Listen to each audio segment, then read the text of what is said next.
Hello and welcome to Cartoonist Kayfabe. My name is Jim Rugg. I'm Ed Piscor. I'm Tom Scioli. I'm Uncle Warren. And before we dive into this amazing episode, I want to remind everybody that we do have a Cartoonist Kayfabe Patreon out there now. 3 different levels will get you access to videos early to beat the Kayfabe effect, as well as access to the recording sessions if you choose that King Kayfaber level. And you can actually sit in and listen to us recording these episodes and contribute to the conversation that way. We are also working Cartoonist. Best way to support Cartoonist Kayfabe is to buy our books. I have Street Angel, Deadliest Girl Alive, The Plain Janes, and Hulk Grand Design available now. Street Angel, Princess of Poverty. Pre-order that one, will be out later this spring. Ed Piscor has 2 volumes of Red Rooms and a 3rd volume of Red Room available now for pre-order, coming out in the next couple of months. Hip Hop Family Tree celebrating its 10th anniversary. You can pre-order a deluxe omnibus edition that collects all of the Hip Hop Family Tree along with 120 plus extra pages that'll be out later this year. Pre-order that one now though, because those are going to sell quickly. X-Men Grand Design, WYSIWYG, also available from Ed. Tom Scioli, I Am Stan, the Stan Lee biography coming out later this year, available now for pre-order, and the Total Recall Show, his YouTube channel. Okay. Let's dive in. Okay, so everybody, this is all about Luke Skywalker's grandpas. Yeah, right. Buck There's Rogers. the Death Star. Right, the Death Star. Buck Rogers and Flash Gordon. So first we're going to focus on Buck Rogers just for a second, because this is what is known as the Buck Rogers Amazing. This is not Buck Rogers. This is the very first story about Buck Rogers, Armageddon 2419. It was reading this story that I think his name was Dill, contacted Nolan and Calkins to see whether or not they would make a strip. They made a daily strip which premiered in 1929, which is when this the second story came out, The Airlords of Han. And it was another year before they had a Sunday page. We'll get into that in a second. So both Buck Rogers and Flash Gordon, they were very big in terms of pop culture for the time. So here is a Kellogg's promotional booklet, Buck Rogers, 25th Century, with these great Dick Calkins drawings in them. Amazing printing. Yeah, fabulous printing. Look at the colors on these things, okay? And look at this, a television eye. So that if you think about it now, this is a drone. Yeah. With a TV camera. Brother Eye. A ray gun. They don't have any of those yet. None that you can buy at a consumer level, at least. Right, You exactly. can get your vision fixed with some of those. And then this one is the Solar Scouts, and this is basically all about getting you to become a Solar Scout, so that you can buy enough stuff to look like this, and yes, I want to look like that. It's amazing when you think of what cosplay is today. And Yeah. it's almost a theme as we go through this stuff, is Yes. how long lasting the impact is. But I mean, that's cosplay. It's it's huge today. And I want to talk about Buck Rogers just for a second, because it was Buck Rogers that Ray Bradbury was reading that got him into science fiction. Mm-hmm. All right. So, because a lot of kids, 9 or 10 years old, they weren't reading the pulps yet. Right. And so they would be reading Sunday pages. Yeah, I think Harlan Ellison started with strips and stuff as well. Right, exactly. And you go through this, and this is all the cool stuff. Okay. I think I saw a cod piece you could buy. Just all this equipment, a knife. So when it comes to pop culture, Okay, I thought I was like, is that fucking... Now, when I was a kid, I had like a Star Wars laser gun that was not far off from this that's at right. all. Yeah, exactly. So all of this stuff that we know from Star Wars, okay, Yeah. and Star Trek a little bit before that, all of that came out of here, not only from a contextual circumstance of that they were doing science fiction and these guys were heroes, but also from the way pop culture embraced them. Yeah, I mean, even the merchandising is Yes. identical. You have the Yes. action figures on the previous page. You have the board games. You have the That's right. pencil role box. playing. Yeah. Remember in the 80s, man, you had the little lunchbox Pencil with the box, thermos? there's my uniform, okay, there's my vibrator and The little blaster. little blaster. But anyway, I think back in those days they called it a hysteria machine or something. yes, yeah, it was something like that. So anyway, Spaceship Commander, Buck Rogers, Solar Scout, so you can get badges. So there was all these ways to engage kids, and all of the, so the science fiction, the hero pulps of the day, the Shadow, the Spider, Doc Savage, they all had clubs also. Yeah. That you could join. And Okay. and what that really is they're going to make a bunch of tchotchkes like this that probably don't look as cool as the drawings, but they now have your mailing list, so they Right. can solicit to you. They could get better ad revenue Yes. when they present all those mailing lists, all those addresses to Madison Avenue. Right. and that's the function. So- When we were kids, it was 900 numbers and stuff would get Right, your yeah, phone yeah, number exactly. and things. So, and both of them, okay, if you look at this, Flash Gordon, Buck Rogers, they had pop-up books. That cover with Flash Gordon, if you go back to that cover, I always think of this image as being like the inspiration for Superman. That like Siegel and Schuster saw this. Now this is not Dale Arden. I think this is Dale Arden's cape. Yeah, right. But when you see this image, it kind of reads like this is Flash Gordon's cape. Yes, right. He's got the little shorts. He's got the boots. Basically, the Superman archetype is Got the like spit instead curl. of blue, you got the flesh. Yeah, you got the spit curl, everything. So I Right. feel like that's like Yeah, day one of Superman. and this is 1935, so Right, this yeah. is 3 years before. So, and So and good. you look at these. I'm sorry, That's beautiful. Yeah, it That really is beautiful. nice. and this is great because Ming the Merciless enters riding between the jaws of death. Okay, now how much more pulpy can you get Yeah. than coming in riding on the jaws of death? You definitely want to see the next serial after. This And stuff then- looks amazing in person, by the way, seeing like the three dimensions. Yeah, of it. and Great printing with the color there. yeah, absolutely fabulous stuff. So there's a Flash Gordon, of course, Buck Rogers, and I'm sorry this. So we'll do this. Look at that. All right, just phenomenal. Leah, look at the printing on this. Yeah, It's just I wonder how great if color these sets. are like hand cut or something back in the day. Like I always wondered that how you would see brushstrokes, like you would see that in the Yeah. little Nemos and things. so just that everyone can see. Genius. Yeah, the color. I guess it's like lithograph, so you get that Yeah, the color is watercolor gorgeous. quality to it. Yeah, and then there's one in the middle. Come on. Underwater, It's so good, man. tossed in the current, and then of course in here are drawings by. Look at this. You just got to love this stuff. Yes. And this is all, if you think about Star Wars and all of that stuff, this is where it all started. Yeah, Okay? and you're seeing like the language of just comics in general. I'm seeing like an influence on Wolverton, Yeah. and you know. And in terms of that influence, one of the things when I was sitting there in the movie theater watching the first Star Wars movie, I had seen. So this is Flash Gordon Goes to Mars. So this is Look magazine from 1938, and they gave a 3-page spread to the latest serial for Buck Rogers. Okay. Is that one of the Bowery Boys showing up in Something. there? I thought the same thing. I Yeah. thought it was like, is that Leo Gorcey? Yeah, that's it. So here you've got this very nice. Come on. Boys. So you've got this really nice double-page spread telling all about Buck Rogers. Now my dad loved Flash Gordon and Buck Rogers, and both of them had serials during the 1930s. Same actor Right now, but the whites In both of them? in both. Buster Yeah, Crabbe Buster Crabbe. is Buck Rogers and Flash and Gordon. Flash Gordon, yeah. So they used him. He's on the cover. I'll show that again in a second. One of the things that was in Star Wars was the wipes Yeah. that went Yeah. between scenes. They were stolen right out of these. I mean, talk about Yeah. like the parts at the beginning that sort of catches you up to speed. That's yeah, right. Yeah. If Right. you watch the first Flash Gordon serial, it's the beginning of Star Wars. Like That's they right. land on like a desert planet. There's kind of like a robot looking thing. You know, it's the beginning of Star Wars. So and here's Buster Crabbe, and Look magazine at the time was actually a lower class magazine. They didn't really look like the look that we're familiar with, or at least I was, until about 1940-41 when they went a little more upscale. So there's a little bit of sleaze in here. Look at this, hobo women. Okay. So anyway, I wanted to give people this baseline that says that when you look at the mythos of Star Wars in particular, you cannot get there without Flash Gordon and Buck Yeah. Rogers. You just can't do it. Yeah. Yeah, I mean, and superhero comics. That's the Right. like the Flash Right. Gordon Buck Rogers birthed superhero comics too. Yes, exactly. And these are the two pulps. This is now very collectible.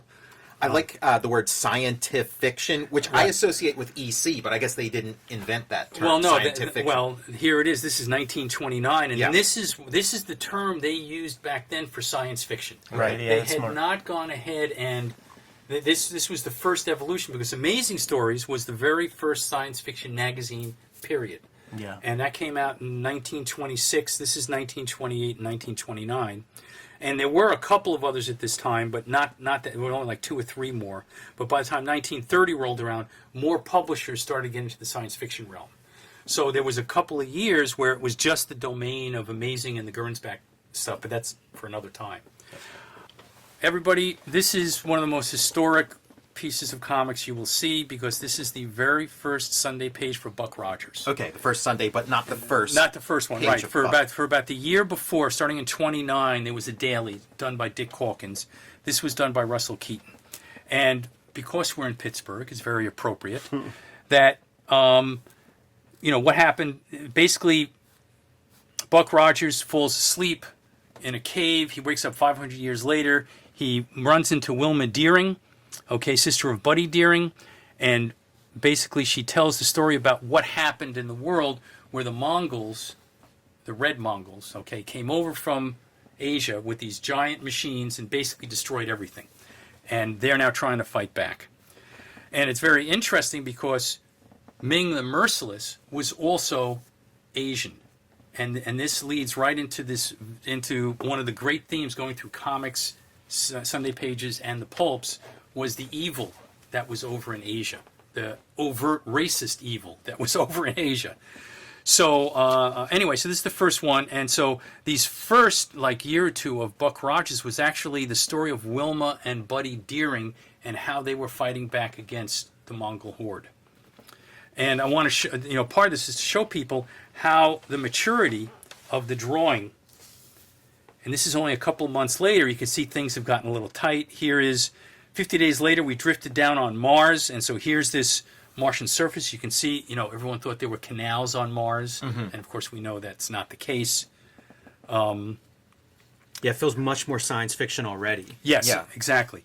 And Still some fairy tale, like Art Nouveau kind of elements to it, too. right, but also think about it. You're a kid in 1930, you're 8 or 9 years old, like Ray Bradbury, and you're seeing spaceships, and they're off to Mars, and it was unlike anything else that these kids had ever seen before. It also is, you see these subtitles for the strip for this I was going to say issue, but for this installment, and it's very much, you can see how serials, they're hand in hand with the way serials were presenting this, the way Sunday pages were presented. Right, and speaking of serials, Buck Rogers came out early 1930 at the same time Tarzan came out, and this is what set off the adventure comic strip. Up until this point, comic strips were pretty self-contained in that they were a single story on Sunday, and they didn't carry over from Sunday to Sunday. This was a whole different kettle of fish. And pretty soon you had Terry and the Pirates and Flash Gordon and all of these other great adventure strips that people would read. Dick Tracy, week after week, what's going to happen next? Same thing as the serials. They even had to figure out that part, man, because the daily strip story would be independent of the Sunday story in a lot of those strips. Right. It's like Rocket Sam, Chris Ware. Yes, I feel like I exactly. could take that character right into exactly. No. That is. We are dealing with almost more iconography than filmic kind of staging. It's almost like paper cutouts or something. It's very left to right. That's kind of the difference between Buck Rogers and Flash Gordon. Yeah, this is very raw work. Yeah. Yes. Very raw work. Yeah, and of course, and we'll see some examples a little later. You can see the spacesuits they were wearing. It's like steampunk. Yeah, exactly. It is steampunk. Here we go, and then But using every crayon in the coloring box for sure. and then the spaceships. You don't see this adventurous approach to color really anywhere in the current visual arts landscape. No, and I love these, and we've got a better one, and I'll talk more about that in a second. But I love the spaceships. And notice we're in outer space, but you're not getting black. That could have been devastating that's a inside of a newspaper. Almost certainly a printing choice. And we have robots.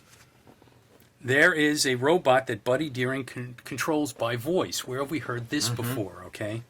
A voice-controlled hovering robot. Yes, exactly. Don't worry, Amazon's working on that now. I mean, all this stuff is history now. That stuff we're talking about is 10 years ago. And this is one of my fave Buck Rogers Sundays ever.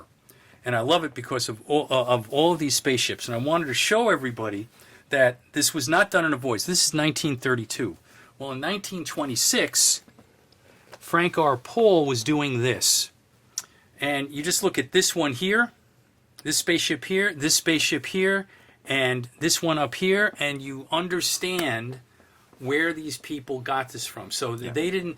So don't get me wrong, giving them props for doing great stuff, but it didn't come out of thin air. Yeah, they're capturing a moment in time. And That's even, right. And even before this, Neil deGrasse Tyson would give talks, and he has a traveling show. He was in Pittsburgh when we were Yes. at Comics Pro, where he takes movies and sort of gives you the science behind that. Let's go, Tom. Let's be a little professional. Huh? And he was talking about science fiction stuff in like the 1800s. Yes, right. They were talking about ships with hemp rope that are floating around, like alien ships Yeah. with boats with hemp rope on Mars, because that was the height of human technology Right. in terms of travel then. So when you see stuff like this in this car, I mean, what did those like Ford clunkers look like from this period with the soft edges and, Yeah, yeah. and things like that? So it's pulling from what we know in the culture, and then you kind of Yeah, it's like the twist it up. Titanic or something. Yeah, exactly. Almost that. I was like, is that a spaceship, battleship Yamamoto? But this is the stuff Jack Kirby was looking at when he Right. was a kid. Probably one of these is like the one he fished out of the storm drain. Well, yeah, and there are other artists like Elliot Dole and Wesolowski that when you look at what they were doing for interiors, for inside labs, then you look at Kirby, you go, oh.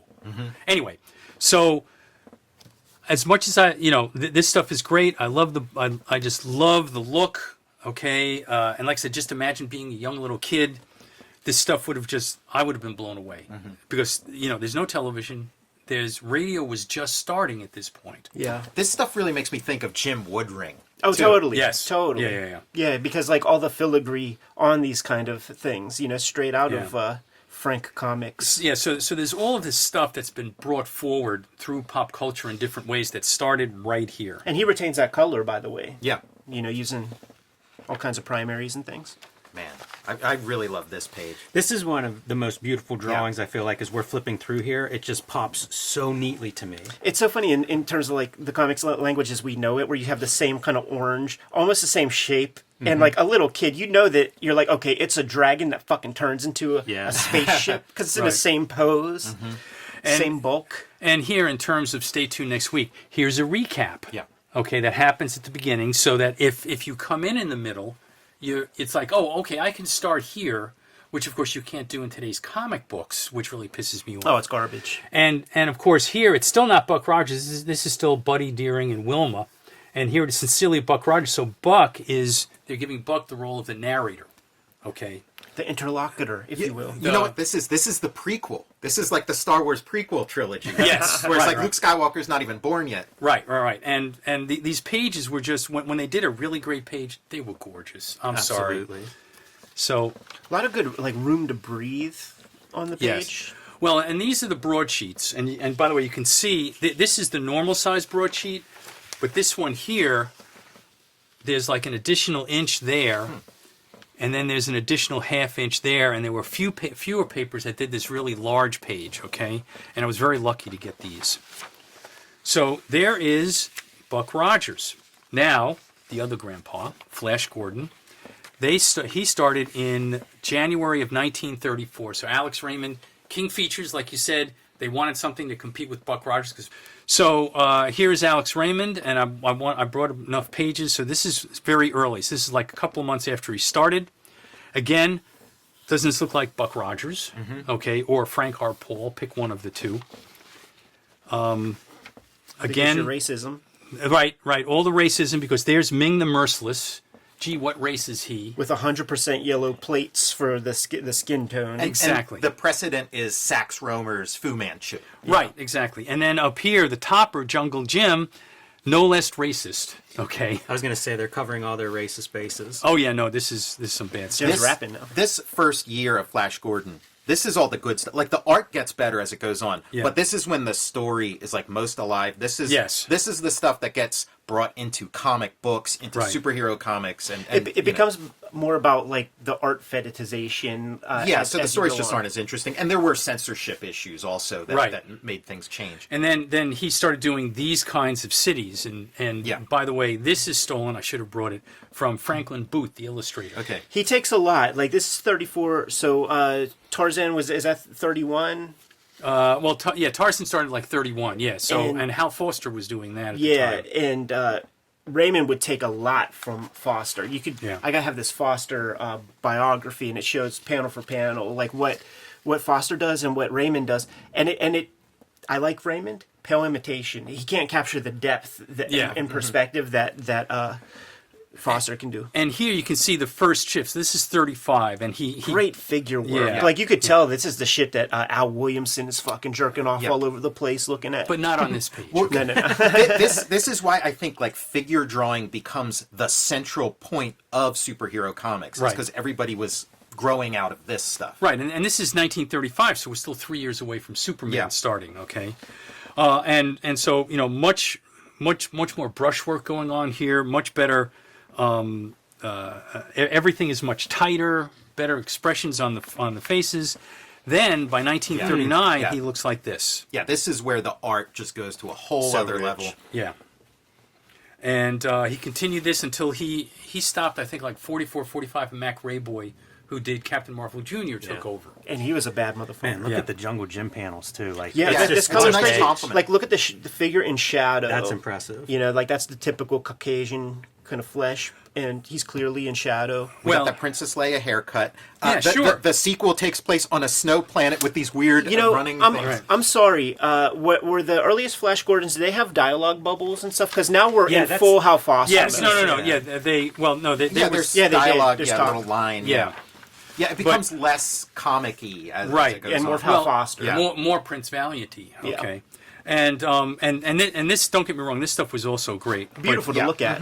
And then I just had a couple of pages I want to show that this is a complete section, and I think we already did one of these sections a while ago, but I want to show everybody what it looked like in context.